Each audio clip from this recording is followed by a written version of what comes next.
इस कहानी में हमें उस समय को दिखाया जाता है जब इंसान पूरी तरह से एआई रोबोट्स पर डिपेंड हो चुका था।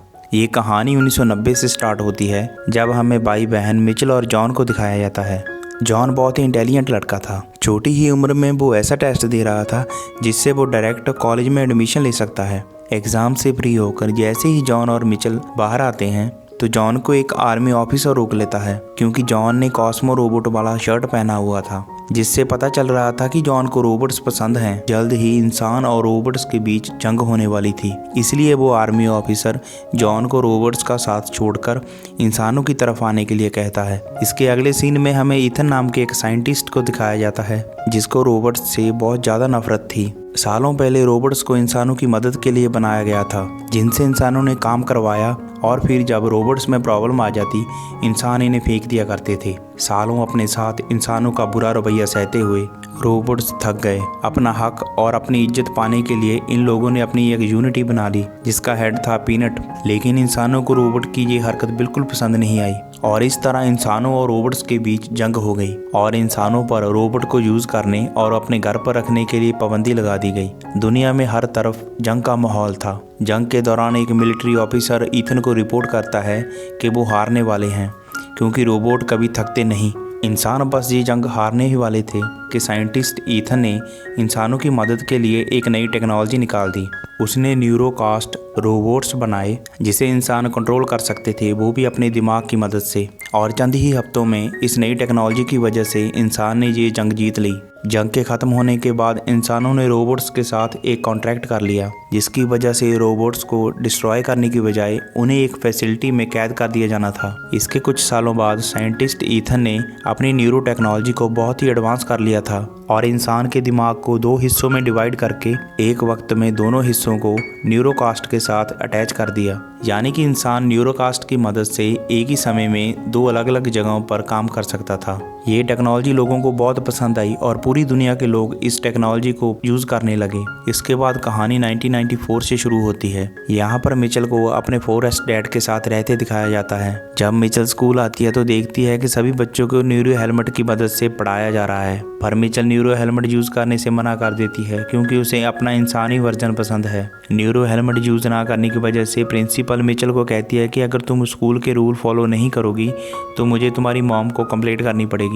लेकिन मिचेल बताती है कि मेरी पूरी फैमिली रोड एक्सीडेंट में मारी जा चुकी है। अब फ्लैशबैक में मिचेल को वो दिन याद आ रहा था जब उनकी गाड़ी का एक्सीडेंट हुआ था। उनकी गाड़ी के सामने हिरन आ गया था जिसको बचाने के लिए उनका एक्सीडेंट हो गया था। इस एक्सीडेंट की वजह से मिचेल की हालत भी बहुत गंभीर थी और तभी उसके सामने चश्मा पहने हुए एक डॉक्टर नजर आते हैं जिससे डरकर मिचेल की आंख खुल जाती है और तभी उसे ऐसा महसूस हो रहा था कि जैसे कोई छुपकर उसके घर में घुसने की कोशिश कर रहा है और डरकर वो बेड के नीचे छुप गई और जो भी था वो उसके रूम तक आ गया। ये एक कॉस्मो रोबोट था जिसने बेड उठाकर उसे ढूंढ लिया और मिचेल ने उसे मारने की धमकी दी और तभी रोबोट ने अपनी सर की तरफ इशारा करते हुए एक वायर को जोड़ने के लिए कहा। जब मिचेल ने वो वायर जोड़ दी तब वो रोबोट बोलने लगा और उसने बताया कि मैं तुम्हारा भाई हूँ। उसके ये बोलते ही अचानक वो गिर पड़ा। पीछे मुड़कर देखा तो मिचेल के डैड ने उस पर हमला किया था। आज के समय में इंसानों का रोबोट को अपने घर पर रखना पूरी तरह बैन था, इसलिए वो मिचेल से कहते हैं कि फौरन इस रोबोट को घर से बाहर निकाल दो।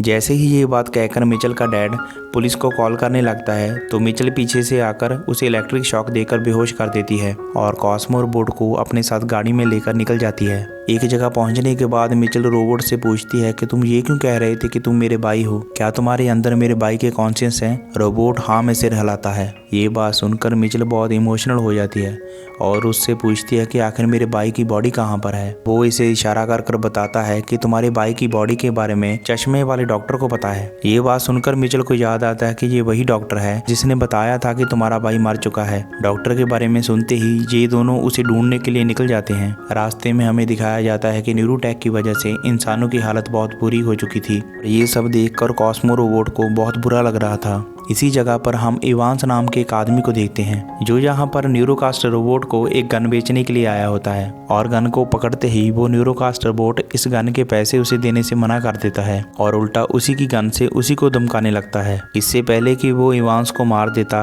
पीछे से कोई हमला करके उसी न्यूरोकास्ट रोबोट को डिसेबल कर देता है। ये इवांस का एक रोबोट था। इवांस ने इलीगली एक रोबोट अपने साथ रखा हुआ था। अब ये दोनों मिलकर इस न्यूरोकास्ट रोबोट की बॉडी को अपने ट्रक में डालते हैं और इसी चीज का फायदा उठाकर मिचेल और कॉस्मो रोबोट उस ट्रक में घुस जाते हैं। इसके बाद हमें पता चलता है कि होश में आने के बाद मिचेल के डैड ने पुलिस को रिपोर्ट कर दी थी कि मिचेल के पास एक कॉस्मो रोबोट है और उसी रोबोट को मारने के लिए गवर्नमेंट मार्क को हायर कर लेती है जो रोबोट्स को मारने में एक्सपर्ट था और अब वो इन लोगों का पीछा कर रहा है। और दूसरी तरफ हमें दिखाया जाता है कि इवांस ने जहाँ पर ट्रक रोका था वो उसका घर था और उसका घर रोबोट्स की फैसिलिटी से जुड़ा हुआ था। घर के अंदर आते ही इवांस को मिचेल के बारे में पता चल जाता है। वो इसे गन पॉइंट पर ले लेता है, लेकिन मिचेल इसे अपना मकसद बताते हुए कहती है कि वो सिर्फ फैसिलिटी के अंदर जाना चाहती थी, इसलिए मैं तुम्हारे ट्रक में चढ़ी थी। वो जानती थी कि इवांस फैसिलिटी से चीजें लेने और बेचने का काम करता है। इसी दौरान इवांस को किसी के आने का शक होता है और दोनों रोबोट्स को छुप जाने के लिए कहता है और देखता है कि यहाँ मार्क का न्यूरोकास्ट रोबोट आया था जो यहाँ पर रोबोट्स ढूंढने के लिए आया था। ना बताने पर मार्क इवांस पर हमला कर देता है, लेकिन इवांस का रोबोट मार्क को चकमा देकर उन्हें वहां से निकालने में कामयाब हो जाता है और असली मार्क अपना न्यूरोकास्ट हेलमेट निकालकर बहुत ज्यादा गुस्से में आ जाता है। ये लोग भागकर जिस जगह पहुंचे थे वो बहुत ही खतरनाक जगह थी। इवांस मिचेल पर बहुत भड़का हुआ था क्योंकि यहाँ से बाहर जाने का कोई और रास्ता नहीं था। खैर, इसके बाद इधर उधर देखने पर इवांस के रोबोट को एक बहुत बड़ा रोबोट को एक बड़ी वैन मिल गई और उस बड़े से रोबोट को इवांस के रोबोट ने कंट्रोल करना शुरू कर दिया था।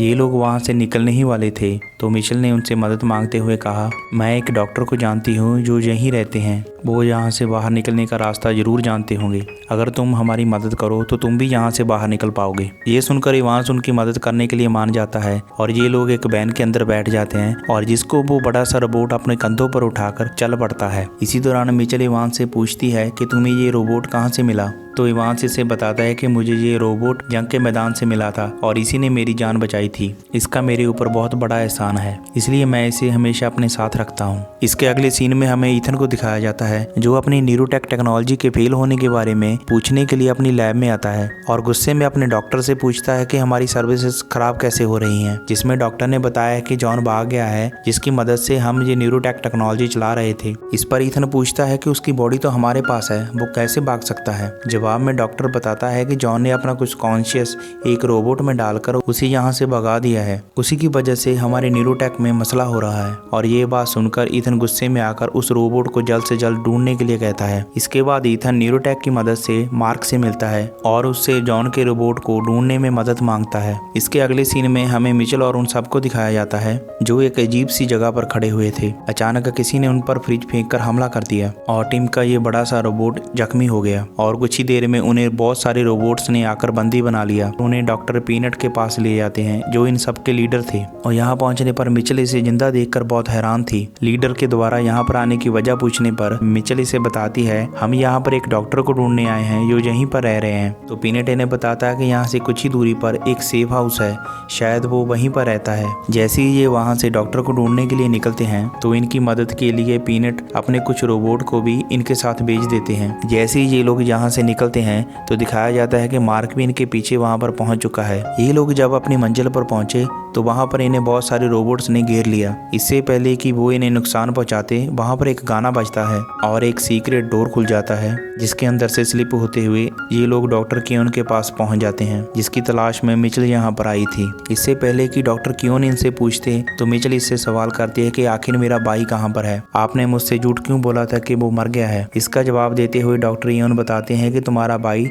ईथन की लैब में है, क्योंकि जब आज से 4 साल पहले इंसान जंग में हार रहे थे और इसी सब में तुम्हारा और जॉन का एक्सीडेंट हो गया। हमने जब जॉन का MRI किया तो हमें पता चला कि वो बहुत ही जीनियस है, उसके दिमाग में कुछ एक्स्ट्रा एक्स्ट्रा ताकत है जो गॉड ने उसे गिफ्ट में दी थी। जॉन की इसी पावर से हम न्यूरोटेक को बना पाए थे। डॉक्टर योन बताते हैं कि उस दिन आर्टिफिशियली अगर हम जॉन को जिंदा ना रखते, न्यूरोटेक को ना बनाते, तो जॉन भी मारा जाता। इस पर मिचेल कहती है कि तुम उसे मरने ही देते, इतनी बुरी तरह से उसका इस्तेमाल तो ना करते। डॉक्टर योन बताते हैं कि वो पूरी तरह से मरा नहीं था, वो अंदर से जिंदा था, इसलिए मैंने उसे बचाने के लिए इसी रोबोट के अंदर उसके दिमाग का कनेक्शन लगा दिया था और जिस कारण ईथन ने मुझे अपनी लैब से निकाल दिया था। डॉक्टर की ये बातें सुनकर इवांस को उस पर बहुत गुस्सा आया, जिस कारण वो उसे मारने लगता है। इसी दौरान हमें दिखाया गया कि मार्क भी इनके पीछे पीछे यहाँ पर पहुंच चुका है। जैसे ही मार्क अंदर आता है तो ये लोग अंधेरे का फायदा उठाकर उस पर हमला कर देते हैं, लेकिन उसका न्यूरोकास्ट रोबोट बहुत ज्यादा मजबूत था, इनके किसी भी हमले का उस पर कोई असर नहीं हो रहा था। मार्क अपने साथ पूरी फौज लेकर आया हुआ था जो इन रोबोट्स के साथ लड़ने लग गए। जैसे ही मिचेल इस सब से डरकर वहां से भागने लगती है तो मार्क की नजर उस पर पड़ जाती है और उस कॉस्मो रोबोट का हाथ पकड़कर वहां से उड़ जाता है। इस दौरान पीनट भी बहुत ज्यादा जख्मी हो गया था। इसके बाद जब ये लोग फैसिलिटी में वापस आते हैं तो देखते हैं कि न्यूरोकास्ट रोबोट्स ने सभी रोबोट्स को मार डाला है। दूसरी तरफ हमें दिखाया जाता है कि मार्क रोबोट को लेकर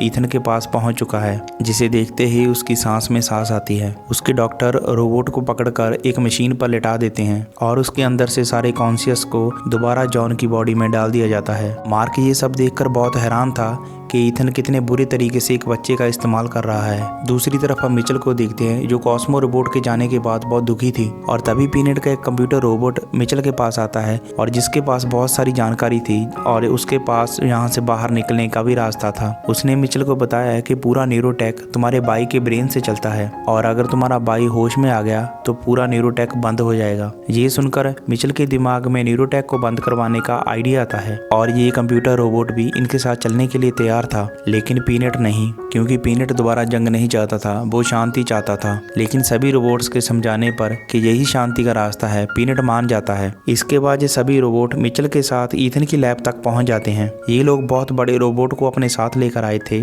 जिसकी मदद से ये बड़ी आसानी से कार को उठाकर लैब पर हमला कर देते हैं। ये सब देखकर ईथन बहुत गुस्से में आ जाता है और वो मार्क को मिशन देता है कि वो अपनी आर्मी के साथ मिलकर इन सब को खत्म कर दे। इसके बाद बहुत सारे न्यूरोकास्ट रोबोट इवांस के उस बड़े से रोबोट पर हमला कर देते हैं और उसे खत्म कर देते हैं। इससे पहले कि इवांस का रोबोट उस बड़े से रोबोट के अंदर मारा जाता, उसके अंदर से जंप कर देता है। और दूसरी तरफ हमें दिखाया गया कि पीनट भी एक बड़े से रोबोट को कंट्रोल करते हुए वहां पर आ जाता है और सभी रोबोट्स उसके साथ न्यूरोकास्ट रोबोट से लड़ने लग गए। सबका ध्यान बाहर चल रही जंग में था। इसी मौके का फायदा उठाकर मिचेल लैब के अंदर चली जाती है और लैब में पहुंचने के बाद अपने भाई से बात करने के लिए एक न्यूरो हेलमेट को पहन लेती है जो उसके भाई से कनेक्टेड था।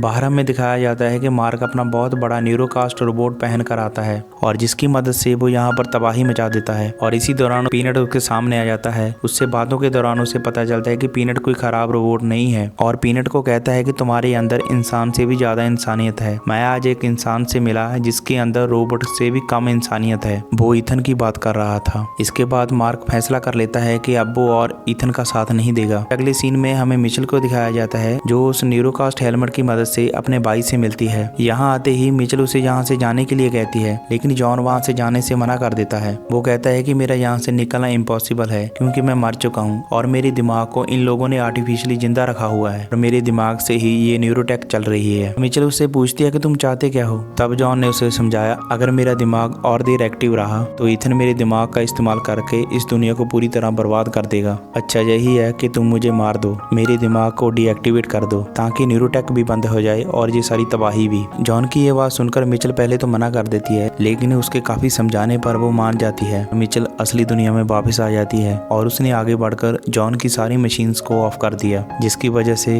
जॉन पूरी तरह से मारा गया और न्यूरोटेक बर्बाद हो गई। बाहर दिखाया गया कि इवांस की आर्मी यानी उसके रोबोट्स हार रहे थे। इवांस ने देखा उसका रोबोट जो हमेशा से उसके साथ था वो भी पूरी तरह डैमेज हो चुका था। जॉन के मरते ही पूरे न्यूरोकास्ट रोबोट डिस्ट्रॉय हो गए और एक एक कर नीचे गिरने लगे, जिसकी वजह से इवांस ये जंग जीत गया। इसी दौरान उसे अपनी रोबोट टिम की याद आई जो पूरी तरह से डिस्ट्रॉय हो चुका था, जिसे देखकर उसकी सारी खुशी गम में बदल गई। लेकिन तभी वो देखता है कि टिम के अंदर तो एक छोटा वर्जन भी था और जिसने इस बड़े रोबोट को कैरी किया हुआ था, यानी कि जिंदा रखा हुआ था। ये देखकर इवांस बहुत खुश होता है। अब अपने रोबोट को लेने के बाद इवांस मिचेल को ढूंढने के लिए लैब के अंदर जाता है। इसके बाद हमें न्यूज में भी दिखाया जाता है कि पूरी दुनिया में न्यूरोटेक रोबोट काम करना बंद कर चुके हैं और इसके लास्ट में मिचेल का इंटरव्यू होता है और जिसमें वो बताती है कि कैसे ईथन एक बच्चे का इस्तेमाल करके इस न्यूरोटेक टेक्नोलॉजी को चला रहा था। इसी वजह से ईथन को जेल हो जाती है और कहानी के आखिर में हमें मिचेल को पूरी दुनिया को स्पीच देते हुए दिखाया जाता है, जिसमें वो कहती है कि हमें न्यूरोटेक टेक्नोलॉजी को छोड़कर